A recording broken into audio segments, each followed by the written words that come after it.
अगर गला बैठ जाए और सुबह कोई ये पूछ ले आपसे कि आवाज का क्या हुआ, तो कम से कम इशारे ही से सही ये तो कह के आ जाओ, आवाजों का नजराना मदीने वाले को दे के आ रहे। अहे क्या बात है, सुभान अल्लाह। कम से कम इतना तो होना चाहिए। लेकिन बड़े अफसोस के साथ मैं एक बात कहूं, कहीं ना कहीं आज जो हम दरूद पढ़ने में कंजूसी करते या सुस्ती बरतते हैं, इसके जिम्मेदार भी हम ही लोग हैं।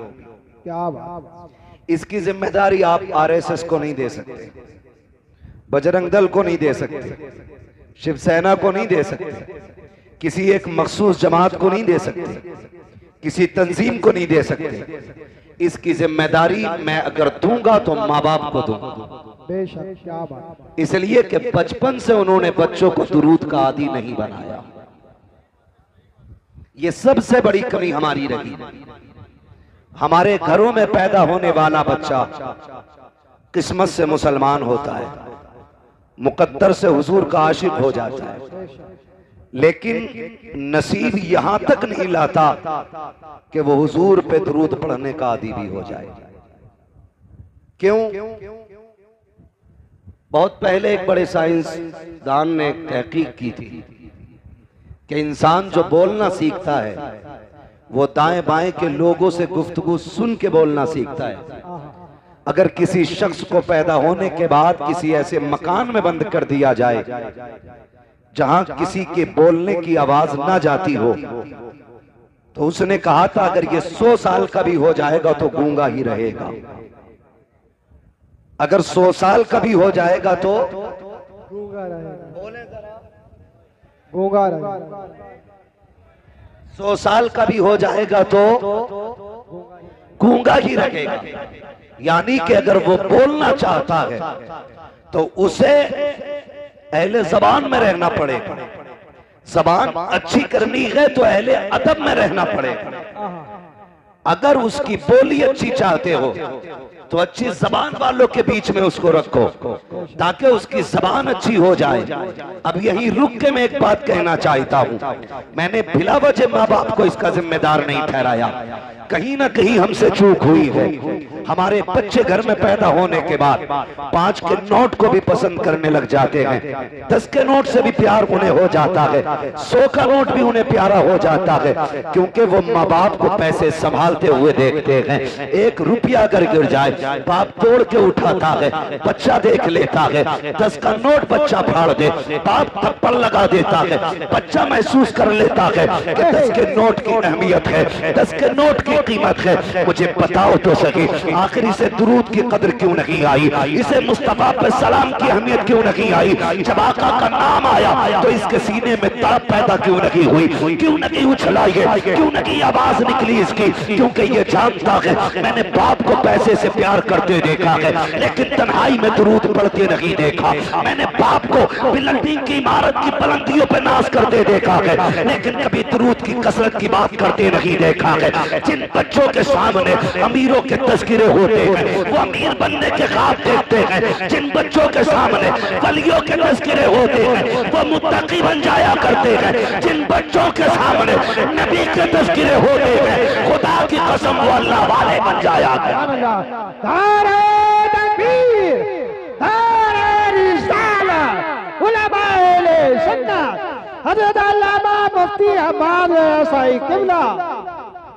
मुझे खुद बताओ, आज हर घर की कहानी है। घर के अंदर बंदे 5 है कारी साहब, तो मोबाइल 10 तो होंगे, 9 नहीं होंगे। घर में बंदे 5 हैं मगर कुरान एक ही। ये कड़वी सच्चाई है, ये ठेकेदार लिए बैठे हैं कौम, और हमारी कौम को इतना पक्का यकीन है कि बिना हिसाब के जन्नत में जाएंगे। बिल्कुल ही डर नहीं, कोई खौफ ही नहीं है हमें। एक मर्तबा कब्र याद नहीं करते हम, और हमारी कब्र हमें 70 मर्तबा रोज याद करती है। रोजाना 70 मर्तबा कब्र आवाज देती है और कहती है होश कर, यहां पे तेरे लिए गद्दे नहीं लगे हैं, हाइलोजन और एसी नहीं लगी है। इंतजाम तू करके ला। मैं अंधेरे का घर हूं, मैं कीड़ों का घर हूं, मैं सांप बिच्छुओं का ठिकाना हूं। तैयारी करके आ। कब्र बता तैयारी कैसे करेगी? का बड़े अच्छे अच्छों के मैंने नशे उतार दिए हैं, बड़े अच्छे अच्छों के मैंने नशे ढीले कर दिए। जो ये समझते थे सामने किसी का कदम नहीं टिकता, मेरे अंदर आए हैं तो मैंने होश ठिकाने लगा दिए हैं। मेरे अंधेरे से बड़े बड़ों के पसीने छूट जाते हैं। तैयारी करके आ। बता क्या तैयारी करके लाए? कब्र कहती है सूरह यासीन की तिलावत का आदी हो जाओ, सूरह रहमान पढ़ने का आदी हो जाओ, कुरान की तिलावत लेके आ। मेरे अंदर तेरा दिल लग जाएगा। रातों को उठ के ताज्जुद पढ़ना शुरू कर दे। मेरे अंदर तेरे लिए आने से पहले उजाला कर दिया जाए। सुभान अल्लाह, सुभान अल्लाह। कितनों के पास ताज्जुद की दौलत है? अंदाजा लगाएं। हाथ नहीं उठवाऊंगा, मैं किसी का राज नहीं खुलवाना चाहता। जब रब बंदों का राज नहीं खोलता तो फिर बंदे को क्या हक पड़ा किसी बंदे के ऐप खोले? बंदों को बंदों की पर्दापोशी करनी चाहिए। लेकिन इतना जरूर कहूंगा, क्या तैयारी है हमारे पास? क्या तैयारी है? वो तो मुकद्दर के धनी हैं हम कि हुजूर की उम्मत में पैदा हो गए। क्या बात है, सुभान अल्लाह, बहुत अच्छा। हाँ, जहां तुम बेटों की विलादत पे 2 रकात पढ़ते हो, पैसे की कसरत पे 2 रकात पढ़ते हो, तेरा काम चल जाए तो 2 रकात पढ़ता है शुक्र की। एक बार ये सोच के भी 2 रकात पढ़ लिया करके रब ने तुझे हुजूर की उम्मत में पैदा कर दिया है। बेशक, आहा क्या बात है, सुभान अल्लाह। हुजूर की उम्मत में पैदा कर दिया गया है।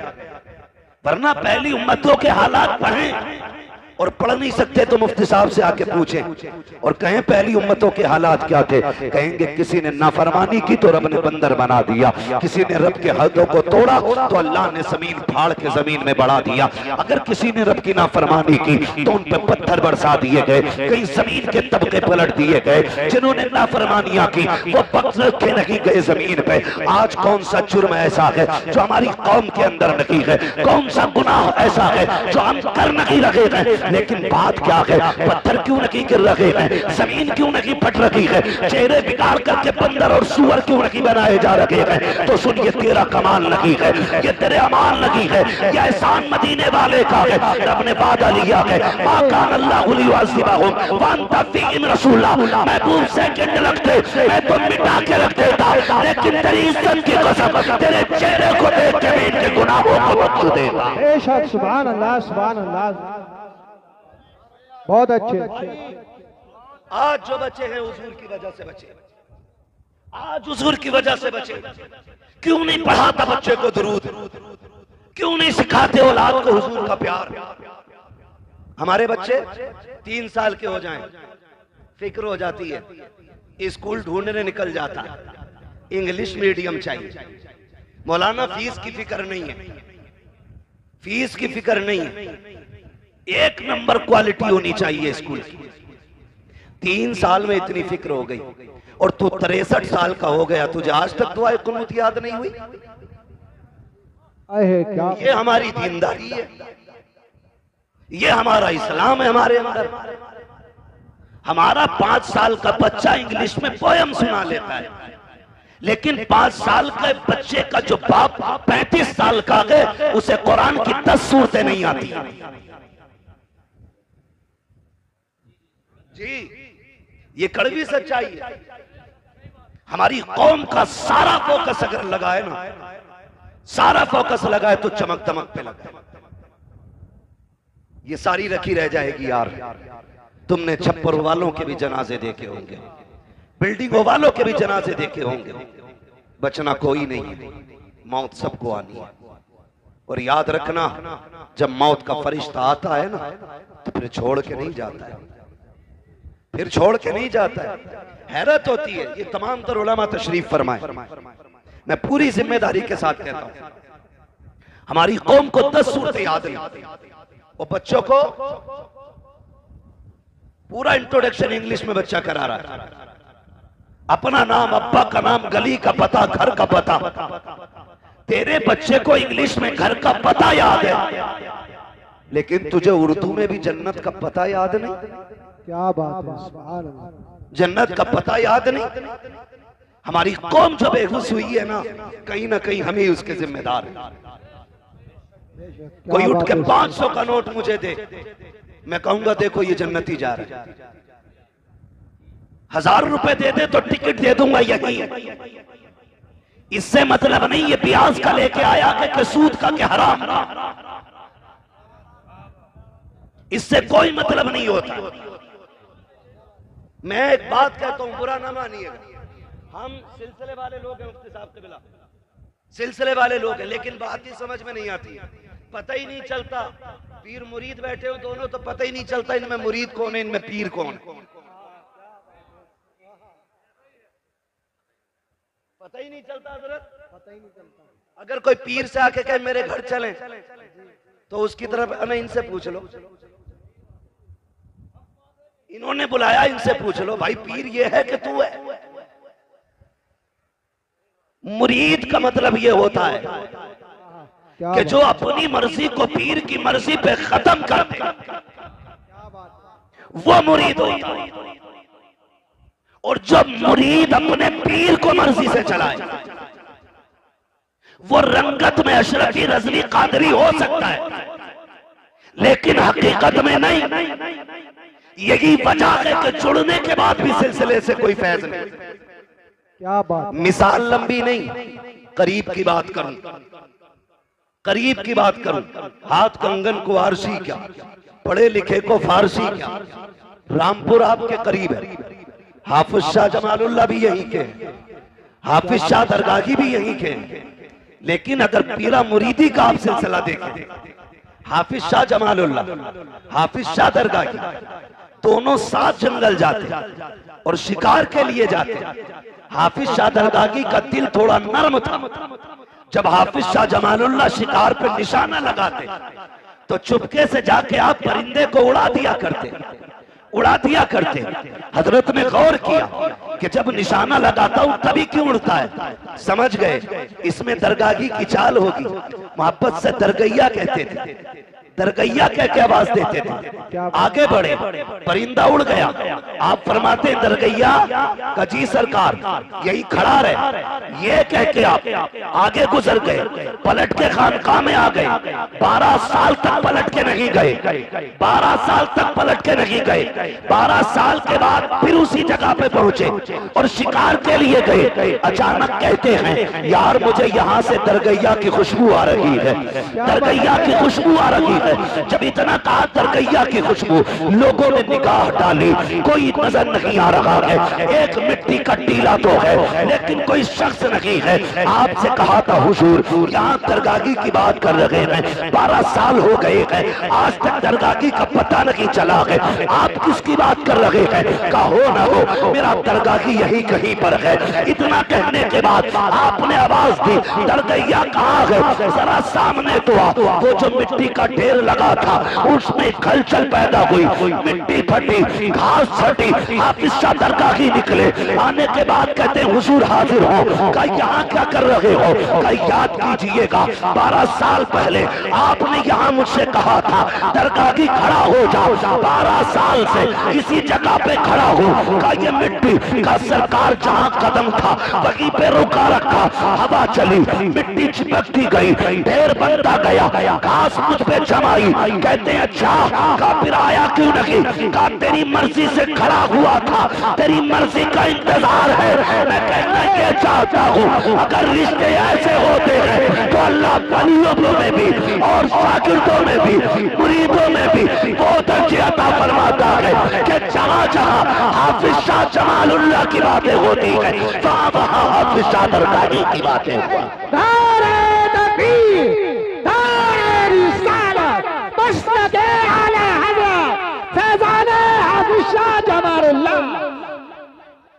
जामिया।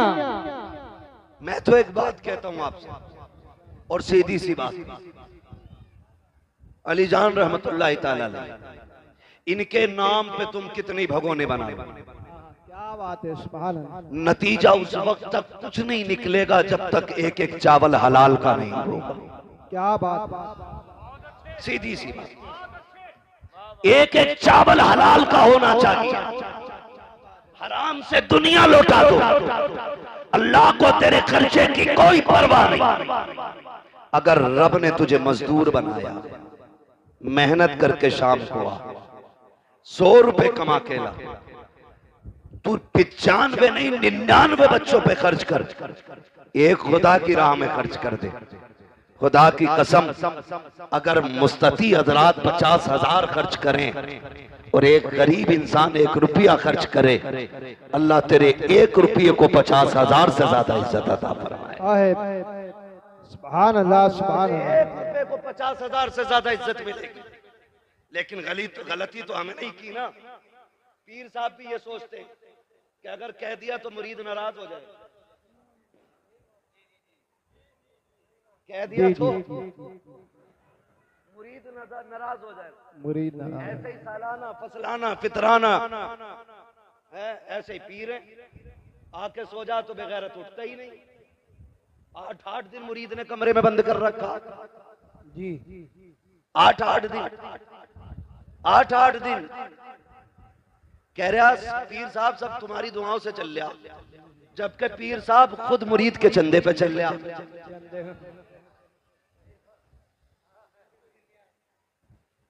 मसला है कोई यार, ये कोई समझ में आने वाली बात है। सिर्फ लेने वाले को पीर नहीं कहा जाता, देने वाले को पीर कहा जाता। बेशक, सुभान अल्लाह। देने वाले। मुझे एक बात याद आ रही है, मेरे मुर्शिदे गिरामी सैयदी सरकार ताजुश शरिया अल्लामा अख्तर रजा खान अज़हरी मियां रहमतुल्लाहि तआला अलैह। पहली मिसाल तो ये दे दूं पीर कैसा होना चाहिए। मुंबई गए, मुंबई कयाम एक मुरीद के घर था, आप लेटे हुए थे, गेट के पास में हुजरा था, कमरा हजरत का आरामगाह। 2 बजे गेट बज गया, हजरत तभी लेटे थे, आवाज आहट आई, उठ गए। मुरीद से फरमाया देखो कौन है। वो बाहर निकला, कोई बेचारा जरूरतमंद था। उसने कहा मुझे सरकार से मिलना है। मैंने जो बात कही वो याद रखी है। कुछ मुरीद पीर को अपने बाप की बपोती समझते। जब कहा मुझे हजरत से मिलना, उसने कहा जाओ जाओ सुबह आना, जाओ जाओ। समझ रहे हैं ना आप लोग क्या कहा? सुबह आना। सारे बोले कब आना है? अभी भी कुछ लोग कंजूसी कर रहे हैं, कब आना है? सुबह आना, सुबह आना। ये कह के उसने उसको धक्का दिया, आवाज कमरे तक जा रही थी। मन्नतों समाजत करता रहा कि सुबह मजदूरी के लिए जाना है, मंडी में जाके खड़ा भी होना, बच्चों के लिए 4 पैसे कमा के लाने। मैं सुबह कहां लाइन में लगूंगा? मैं अब तक इंतजार करता रहा, भीड़ कम होगी तब हजरत से मुलाकात करूंगा, मेहरबानी करो हजरत तक मेरी बात पहुंचा दो। उसने कहा नहीं हजरत अभी अभी लेटे हैं। धक्का दिया, दरवाजा बंद कर दिया। लेकिन जब ये हजरत के सामने बात है, ये दूर से महसूस फरमा रहे हैं, कान तक आवाज आ रही है। जब वो अंदर आए उसको धक्का देके क्या देखते हैं? हजरत ने सामान उठा रखा है, बगल में दबा रखा है। उसने कहा हुजूर ये क्या? कहा मुझे तेरे घर में रुकना है। क्या चाहते हैं? का स्टेशन छोड़ने चल, मुझे अभी बरेली जाना है। का हुजूर गलती क्या हो गई? का मैंने तूने नहीं सुना, वो बेचारा कितनी समाजत कर रहा था, मिलने के लिए आया, तूने धक्का दे दिया। कहते सुन, जिसके सीने में उम्मत की परवाह नहीं है, अख्तर रजा को उसके घर की भी परवाह नहीं है। क्या बात है, जिंदाबाद जिंदाबाद, बहुत अच्छे। ओ भाई, इसे पीर कहते हैं, इसे पीर कहते हैं। और अल्लाह माफ करे, अगर शहर का सबसे बड़ा स्मगलर, सबकी बात नहीं कर रहा हूं जी, सबकी बात नहीं कर रहा, मैं चंद लुटिया डुबाने वाले पीरों की बात कर रहा हूं, जिन्होंने कौम की लुटिया डुबा रखी है। और हमारा काम है समझाना, इसलिए कह के जा रहा हूं, हम सिलसिलों के मुखालिफ नहीं, हम तो नस्ल दर नस्ल बुजुर्गों से जुड़ने वाले लोग हैं। हम बुजुर्गों के दामन से वाबस्ता हैं और यही जिम्मेदारी और कोशिश उलमा की रहती है कि अपनी कौम को अल्लाह वालों से जोड़ा जाए। बेशक, सुभान अल्लाह। यही कोशिश रहती है सब। मैं अगर शहर में सबसे बड़ा स्मगलर है और पीर साहब से गहरे ताल्लुकात, तो एक बार भी हजरत ये नहीं कह सकते कि भाई ये काम बंद कर दे, क्योंकि वो रूठ जाएगा, वो रूठ जाएगा। इतनी हिम्मत नहीं है। मैं तो दावे के साथ कहता हूं, अगर हर पीर अपने मुरीद से गलत कामों को छोड़ने की सख्ती से ताकीद कर दे और ये कह दे तेरे घर का पानी तब पीऊंगा जब तू ब्याज लेना बंद कर देगा, जब तू रिश्वत का बाजार ठंडा कर देगा तब मैं तेरे घर पानी पीऊंगा। मेरा ईमान कहता है भले बच्चों को चटनी से पाले, अपने बच्चों को हराम के लुक़मे नहीं खिलाएगा वो। क्या बात है, सुभान अल्लाह, सुभान अल्लाह। लेकिन इस पे सख्ती नहीं। बस मैं आपसे चंद बातें करना चाहता हूं, बहुत गौर से मेरी बात भाई। हल्का इको कम कर दीजिए, पीछे वाले लोग कह रहे हैं कि आवाज साफ नहीं आ रही। तवज्जो है सारे लोगों की? वैसे मेरे हिसाब से तो बहुत अच्छी आवाज है। तवज्जो है सारे लोगों की ना? हम अपने बच्चों को क्या सिखाते हैं? दौलत का भी एक नशा है जिसका खुमार शराब से ज्यादा होता है, ये याद रखना। दौलत का भी अपना नशा है, इसका खुमार शराब से ज्यादा होता है। अगर इसकी लत किसी को लग जाए ना तो फिर बेड़े गर्क कर देती है, नस्लें फिर बचा नहीं करती, फिर बेड़े गर्क हो जाया करते। हम जानते हैं, हमारे घर में बच्चा पैदा हो, हमें 3 साल से इंग्लिश मीडियम की फिक्र और पूरा घर उसकी नौकरी में लग जाता है। वक्त पे जूते, वक्त पे ड्रेस, वक्त पे किताबें, वक्त पे टिफिन, सारी चीजें तैयार होती हैं, सारी चीजें। उसके बावजूद भी अगर बच्चे की तरफ से कोई कमी हो जाती है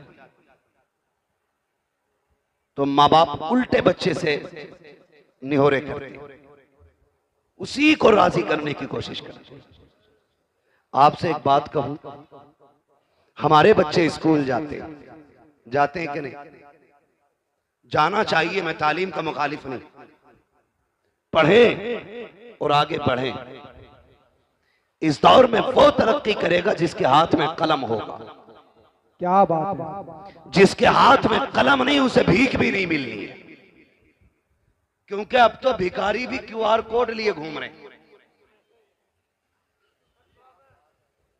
मिल गया रोड पे भाई, तो मैंने कहा टूटा नहीं है, उसने जेब से निकाला, मशीन थी पूरी, बोलने वाली बटन दबा के बोला लो इस पे कर दो।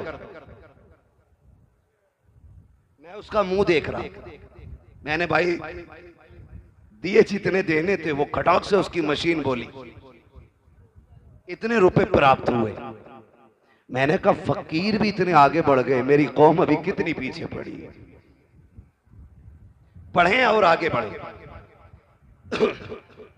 भीख भी पढ़े लिखे लोगों को मिल रही है। लेकिन आपसे मैं एक बात कहूं, हम अपने बच्चों को स्कूल भेजते हैं, बोलो कै बजे उठ जाते हैं? कितने बजे उठ जाते? माँ और बाप या माँ बहन ये तकरीबन 4 से 5 बजे तक बेदार हो जाते हैं। क्यों? बच्चे को स्कूल जाना है, इसलिए 4 बजे उठ जाते हैं माँ बाप। और 4 बजे उठने के बाद माँ नाश्ता टिफिन सारा तैयार करती है, बहन बस्ता तैयार करती है, बैग तैयार करने के बाद बच्चे को वक्त पे उठा करके स्कूल भेजा जाता है। जो माँ 4 बजे उठ करके अपने बच्चे को वक्त पे स्कूल भेज सकती है, वो अजान सुनने के बाद अपने बच्चे को मस्जिद क्यों नहीं भेज सकती? इसलिए 4 बजे उठ जाते हो कि अगर टाइम पे बच्चा नहीं गया तो टीचर नाराज हो जाएगा, इसलिए शहर में उठ जाया करो। अगर बच्चे को मस्जिद न भेजा खुदा नाराज हो जाएगा। असर में बच्चा नहीं गया खुदा नाराज हो जाएगा। मगरिब में बच्चा ना गया खुदा नाराज हो जाएगा। ईशा में बच्चा ना गया खुदा नाराज हो जाएगा। दावे के साथ कहता हूँ 5 वक्त 10 साल तक तुम बच्चे को मस्जिद भेजो, खुदा की कसम पूरा मुआशरा तुम्हें 5 वक्त मस्जिद में सजदे करते नजर आने लग जाएगा। ये माँ बाप की सबसे बड़ी गलती रही तो उन्होंने बच्चों को मस्जिद नहीं भेजा। अगली बात सुने, कितना अजीब दौर है। मोबाइल मोबाइल सब पे बड़े बड़े, किसी पे जरूरत है किसी पे बिला जरूरत है। ऐसे ही है ना। अब तो हाल ये हो गया। मैं कहता हूं कि हम वो खुशनसीब लोग थे कारी साहब जिन्हें मां की गोद मिल गई। हम रोते थे तो हमें मां गोद से लगाती, सीने से लगाती थी। आज बच्चा रोता है तो माएं सीने से नहीं लगाती, माएं सीने से नहीं लगाती। बच्चा रोया, मां ने गुनगुना बजाया, बहुत छोटा है तो वो ये सोचता है ये क्या दे दिया। थोड़ा समझदार है तो वो ये सोचता है ये क्या बज रहा है। और समझदार होता तो वो ये सोचता कैसे बज रहा है। ये फिक्र बच्चे की रहती है। मैं हर बाप से और हर मां से गुजारिश करूंगा, खुदारा जब बच्चे बचपन में रोया करें ना, इन्हें मोबाइल न दिया करो। इन्हें तुम्हारे सीने की ठंडक की जरूरत होती है, इन्हें कलेजे से लगा के प्यार दिया करो।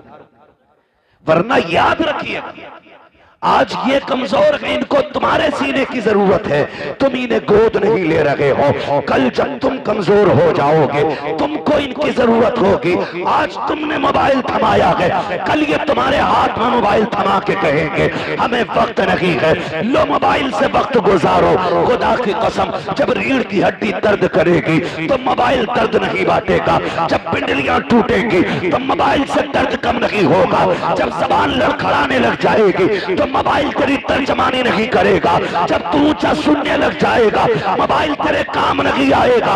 आज अपना वक्त बच्चों को दे दो ताकि बुढ़ापे में कह सको हमने तुम्हें सीने से लगा के पाला था, आज तुम सीने से लगा के हमें पालो। अगर मोबाइल दोगे सीने से नहीं लगाओगे तो बच्चों का हक मान लगे हो। और दूसरा नुकसान ये होता है जिन बच्चों को गाने सुना के पाला जाता है वो डांसर तो हो सकते हैं, शराबी भी हो सकते हैं, जुआरी भी हो सकते हैं, अय्याश भी हो सकते हैं, बदमाश भी हो सकते हैं, मुस्तफा के गुलाम नहीं हो सकते हैं, गुलाम नहीं हो सकते हैं। क्योंकि मैंने पहले कहा था जैसे माशरे में बच्चा रहता है वैसा बोला करता है।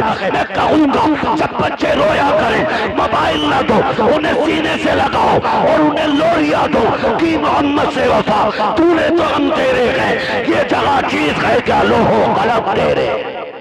नारे तकबीर, नारे रिसालत, उलमाए अहले सुन्नत, मुफ्ती हम्माद रज़ा साहिब किबला और से अली जान मियां कॉन्फ्रेंस। नारे तकबीर, नारे रिसालत। बहुत लंबी बात हो जाएगी बेटे, मेरे जहन में जो है मुझे वही बात करने दे। अल्लाह जज़ाए खैर दे, फरमाइश ना करें मेरे भाई, मुझे चंद बातें जो जरूरी करनी है वो कर जाने दीजिए। अल्लाह आपको सलामत रखे, आपकी मोहब्बतों को सलामत रखे। तवज्जो है, चलूं आगे। नाराज हो गए आप लोग? जितने लोग नाराज हैं वो हाथ ना उठाएं और सारे कह दें या रसूल अल्लाह। अब भी लोग कश्मकश में समझ नहीं पाए जुमला। बहरहाल मेरा कोई मसला नहीं, मेरा कोई मसला नहीं, बस मैं आपसे इतना कहता हूं हम जब बच्चा हमारा सुबह तैयार हो जाता है, कभी कभार ऐसा होता है बच्चा पहले उठ जाता है और नाश्ते में थोड़ी बहुत देर हो जाती है कि नहीं, तो बच्चा कहता है अब क्या करूं, तो अम्मी मोबाइल दे देती है। तो टेबल पे बैठ, ये चला गेम खेल, पबजी खेल। और कौन सा गेम चल रहा है? कौम डूब गई। स्टेशन पे अकेला शोर मचा रहा था, अकेला ही कह रहा मार मार मार। मैं डर गया, मैंने कहा मसला क्या है? देखा तो कान में लीड लगा के चीख रहा। पागल हो गए हम लोग। ये जवानियां ये पबजी के लिए थी, ये रात को चौकों में बैठ करके 3-3 बजे तक मार मार की सदाएं लगाने के लिए थी। मैं पूछना चाहता हूं, इस जवानी को बर्बाद क्यों कर रहे हैं? ये जवानियां बड़े काम की हैं। आज बच्चा 18 नहीं 25 साल का हो जाओ, अम्मा कहती मेरा तो मुन्ना ही है, अभी गलती करके आता, बाप कहता सुनो आज ये शिकायत मिली है, कहती बच्चा है समझदार हो जाएगा। और कई लोग तो इतने गैर मुनासिब मशवरे देते हैं, अल्लाह उनके मशवरों को मुकम्मल कर दे। कहते हैं जो ना समझो उसकी शादी कर दो, कि जब कंधे पे जुआ आएगा तो खुद सीधा चलेगा। पता ये चलता मुफ्ती साहब अपना तो बेड़ा गर्क था ही था, दूसरे की बेटी का भी बेड़ा गर्क कर दिया। ये सही कह रहा हूं। कई लोगों की जिंदगी बर्बाद हो गई अधूरे मशवरों की बुनियाद पर। कह रहा जुआ रख दो सिर पे, कतई सीधा चलेगा। और जब जुआ रखा तो ऐसी गर्दन डाली उसने कि फिर जो 2-4 दाने चुग रहा था वो भी नहीं रहा, खत्म। ऐसे ही लोग कह रहे कंधे पे जुआ रख दो। हमने बड़े बड़े अच्छे सीधे होते देखे, 25 साल का हो गया, अम्मा कह रही है भी बालक है। तारीख का ये वर्क पलट, जो सबसे पहले सिंध की धरती पे नौजवान आया था, जिसे दुनिया मोहम्मद बिन कासिम कहती है, वो 35 साल का नहीं, वो 17 साल का जवान था। 17 साल का जवान। कितने होते हैं 17 साल भाई? अभी 17 साल में हमारा हाई स्कूल कर रहा, हाई स्कूल, और इसे भी जूतों के फीते बांधने नहीं आए। 17 साल में कुर्सी पे बैठ के अम्मी से जूते बंधवा रहा है। वो 17 साल का मोहम्मद बिन कासिम जब समंदरों का सीना चीर करके सिंध की धरती पे आया, कुछ तो ये देख रहे थे ये कर क्या सकता है, और जब पलट के जा रहा था तो सब कह रहे थे ये क्या क्या करके जा रहा है, ये क्या क्या करके जा रहा है। और अभी 25 साल में कह रहे हैं हमारा लल्ला छोटा है, इसे आता ही क्या है, तेरा लल्ला 10 साल का नहीं 28 साल का हो गया है, इसे कुछ नहीं आता है। पूछ मोहम्मद बिन कासिम से 16-17 साल में रब ने कौन सी जहानत अता की थी, किस माशरे में रह के पले थे वो लोग। क्या पबजी का दौर था, मोबाइल का दौर था? नहीं, खुदा की कसम वो तलवारों की खनक का दौर था, वो ढालों की धमक का दौर था, वो जवानों के बाजुओं की ताकत का दौर था। आज एसी में रह के पलने वाला बच्चा कौन सा परचम लहराएगा, सिवाय पबजी के कुछ नहीं आता है। उनकी माओ ने दूध पिलाया था तो ये कह के पिलाया था ये जिंदगी भी नबी के लिए है, पूरी कायनात नबी के लिए है। आज हम शौक से पढ़ते हैं, शौक से सुनते हैं, ताज शरिया का कलाम है, ताज शरिया का कलाम है। क्यों भूल जाते हो उनका दिया हुआ सबक? कितनी प्यारी बात कही थी उन्होंने। कहा था जिंदगी ये नहीं है किसी के लिए, जिंदगी है नबी की, नबी के लिए। अख्तरे कादरी खुल्द में चल दिया, खुल्द वागे हरे कादरी के। नारे तकबीर, हाँ बुलंद आवाज से बोलो, डरो मत किसी चीज से। नारे तकबीर, नारे रिसालत, फैज़ाने आला हज़रत, मसलके आला हज़रत, फैज़ाने ताजो सरिया, मोहम्मद रसूल, मोहम्मद रसूल, स्वर की सरजमीन, नारे तकबीर, सुभान अल्लाह सुभान अल्लाह। ईमान ताजा कर दिया।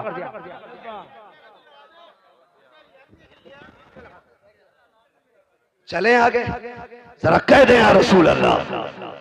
हमने क्या पढ़ाया बच्चों को, हमने क्या पढ़ाया? ताजुश शरिया ने भी बेदार किया, आला हजरत ने भी बेदार किया।